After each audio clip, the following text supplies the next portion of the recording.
Fala comigo, meu amigo, fala comigo, minha amiga. Muito prazer, professor Felipe Fazoli na área. De novo, mais uma aula de história no Planos de História. Inclusive, tá no ar mais uma vez. Essa aula aqui é uma aula importantíssima que vai te atualizar sobre quase tudo do Império Mali. Para tu que já está acompanhando as aulas sobre os reinos africanos do Ocidente africano, você já está pegando uma ideia de que aqui no Planos de História você vai ter as aulas de Império Gana, que inclusive já teve, essa do Império Mali e a futura que vai ser do Império Songhai. Estou preparando aqui uma playlist gostosinha de história da África com foco nos reinos africanos. E como eu disse, se tu botar aqui no comentário que você quer saber sobre o reino Ashanti, ou então do Ashum, ou então do reino Kush, você vai gritar aqui nos comentários. Inclusive, aproveita para dar aquele like, porque nesse exato momento o Plano de História começa com Império Mali. Para tu que acompanhou a última aula sobre o Império de Gana, você já se atualizou que o uso de conceitos como reino e império para falar do continente africano, ele pode se tornar um pouco complicado, porque quando a gente fala de impérios e reinos, vem normalmente a mentalidade de como se formou o Império Romano, por exemplo, ou seja, impérios com características europeias. Ali na Europa, impérios reinos, eles são fechados basicamente dentro de territórios. Quando a gente fala de Gana, quando a gente fala do Mali, nós estamos falando sobre uma unidade que não está sendo representada no território, mas sim no controle sobre populações. Então guarda no teu coração, quando falamos sobre império ou sobre reino nessa região da África, a gente está falando sobre o exercício do poder sobre uma determinada quantidade e sobre uma determinada parcela da população dessa região.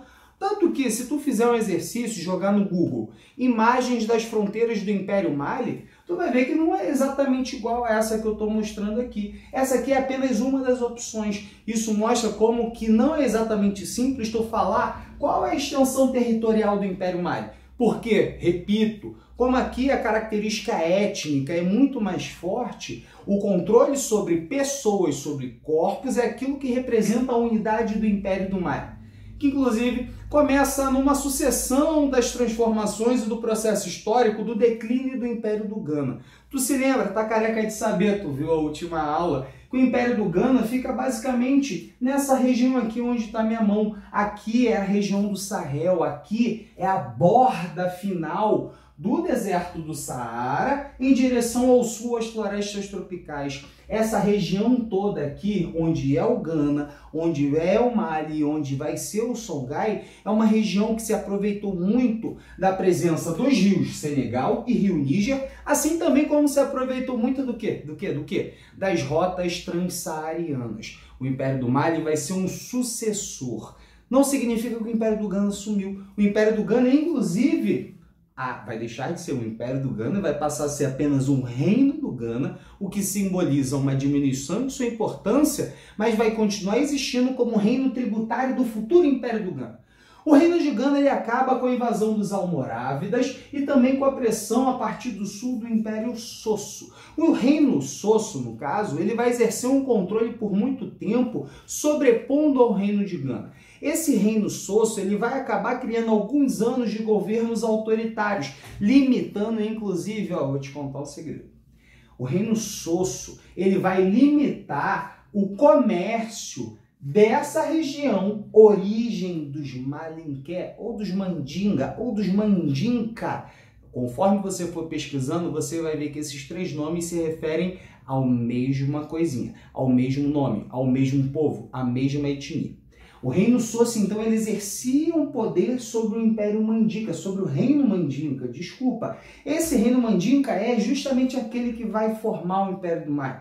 Sendo que o fato deles gerarem essa opressão não só em cima dos Mandinkas, mas em cima de outras etnias, de outras aldeias, de outros povos nessa região, inclusive limitando a participação do comércio transsaariano, riquíssimo, por causa do comércio do ouro, comércio de sal, tráfico humano para escravização, isso tudo. Quando eles fazem essa proibição, algumas coisas começam a se alterar aqui nessa região a leste. Nessa região a leste surge a figura do famoso Sundiata Keita. E é nesse momento que eu vou te apresentar um negócio importante sobre a história da África.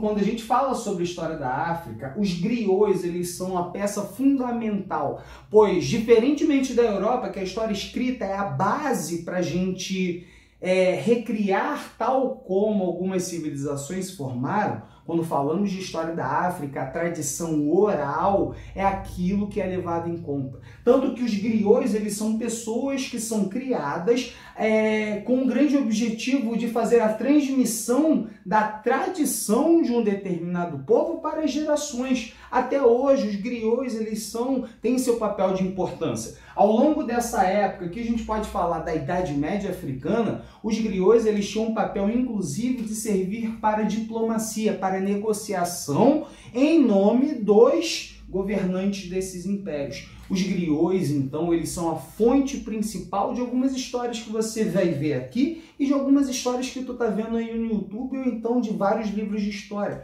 Os griots, eles representam uma tradição viva, a tradição oral, a história oral, ela é a base para a história africana. E a história do tal Sundiata Keita, que é considerado o chefe dos Malinké, ou Mandinka, se você preferir, e o criador do Império do Mali, é justamente transmitida através desses tais griots. A história de Sundiata Keita é recheada de pormenores e também recheada de coisas que nós não temos condições de afirmar o que é ou não é verdade. Mas Sundiata Keita, o Rei Leão, ele é considerado uma figura heróica para a formação dessa civilização, para a formação e centralização do poder dos Mandinka, os formadores do Mali. Sundiata Keita, ele nasce com uma deficiência física, ele passa, junto com sua mãe e seus irmãos, vários problemas de relação com as esposas de seu pai e os outros irmãos dele, do Sundiata Keita. Então vale muito a pena tu fazer uma pesquisa sobre essa epopeia de Sundiata Keita na formação do Império do Mali. Mas o que importa para você aqui, desse mito, é justamente tu pegar a história de que foi Sundiata Keita, em união com outros chefes de outros reinos, além dos Malinqués, em nome da luta contra o reino Sosso, que estava causando essa opressão, que acaba gerando a formação do Império do Mali. Inclusive, eu e outros historiadores chamamos isso de uma congregação de reinos. É aquilo que eu disse, falar o que é ou não é império na África é extremamente complicado. Então, para tu entender esse império aqui, é legal você botar no teu coração que são vários reinos diferentes, autônomos, que aceitam ser tributários e submeterem ao poder de um povo, de um líder, que nesse caso foi Sundiata Keita. Esses povos eles têm a obrigação de pagar tributos, de dever obediência e, claro, aqueles que forem fechamento, eles vão fazer parte do governo, sim. E é legal tu pegar aqui, porque em torno do Mansa, quem é o Mansa? O Mansa ele é o rei, é o imperador do Mali. O Mansa Musa, por exemplo, é o mais famoso. O Mansa Felipe, o Mansa Patrick, o Mansa Rafael, eu só uso esses nomes, eu sei. Esse é o Mansa. O Mansa é o título da nobreza, entre aspas, desses governantes. O Mansa, no entorno do Mansa, há uma série de rituais que fazem com que a sua presença e a sua existência seja algo sagrado e extremamente respeitado. Por exemplo, ninguém está presente enquanto o Mansa está comendo. Quando você vai se encontrar com o Mansa, você tem que estar descalço, tem que se ajoelhar e jogar poeira para trás da cabeça. Ninguém pode desrespeitar esse Mansa. O Mansa ele é uma figura central, mas que não governa sozinho. Inclusive aqui eu disse que há ministros que auxiliam o Mansa nesse controle desse império. Quem são esses ministros? São conselheiros diretos, são homens sábios, são pessoas que participam das decisões políticas, étnicas dessa região aqui, que é uma região extremamente vasta. Repito, entre o deserto do Saara e a floresta tropical. Mas tá, como é que esse Mansa consegue exercer um controle sobre essa região toda? os olhos e ouvido do rei. Funcionários públicos, eles são designados para fazerem parte dos governos locais desses reinos dos mais variados. É assim que o Mansa ele vai conseguindo exercer politicamente o controle e tentando manter essa unidade. Economicamente, a gente tem que pensar que a característica é bastante semelhante. Quando falamos sobre economia, falamos sobre o controle das rotas transsaarianas, que eu vou desenhar nessa corzinha aqui, que não se engane, não é laranja, alguns esboços das rotas transsaarianas. Se liga só. Rota para cá. Essas rotas todas ligavam as principais regiões do norte com as regiões ao sul do Saara. Regiões essas que forneciam produtos extremamente cobiçados, o que mostra como que essa região da África não está isolada desse mundo mediterrâneo. Nesse mundo mediterrâneo, bom, olha o século. Século XIII, a partir do século XIII de depois de Cristo. Isso é um momento que você que conhece provavelmente mais da história da Europa do que da África, sabe que aqui, ó, no mar Mediterrâneo, as coisas estão bombando. A Idade Média está bombando lá na Europa, tiveram as cruzadas. Está tendo agora no século XIV a tal crise do século XIV, crise do feudalismo, renascimento urbano. E quem é que abastece toda essa região de ouro? Quem? Você? Eu? Meu pai? Bangu? Não.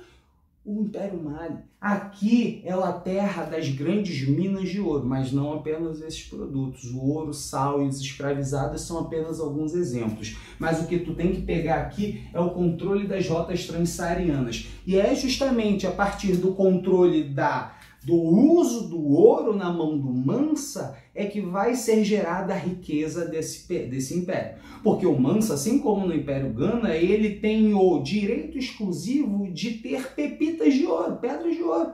O resto quer fazer comércio? Pode fazer comércio, mas não vai ser com pepita de ouro, vai ser com pó de ouro, vai ser com sal, vai ser com cobre e com outras coisas. Essa característica econômica é muito voltada para o comércio e para a produção de minerais, de matérias-primas, metais preciosos que servirão de matérias-primas para a produção de moedas nesse mundo mediterrâneo. Então a África ela está envolvida nesse esqueminha todo aí que tu já conhece. Agora é legal tu pegar também que essa parte quando fala de cultura e religião a gente tem que lembrar do islamismo. O islamismo ele começa seu processo de expansão a partir da Arábia em direção a várias regiões do mundo e acaba chegando aqui ao sul do Saara a partir das rotas transsaarianas.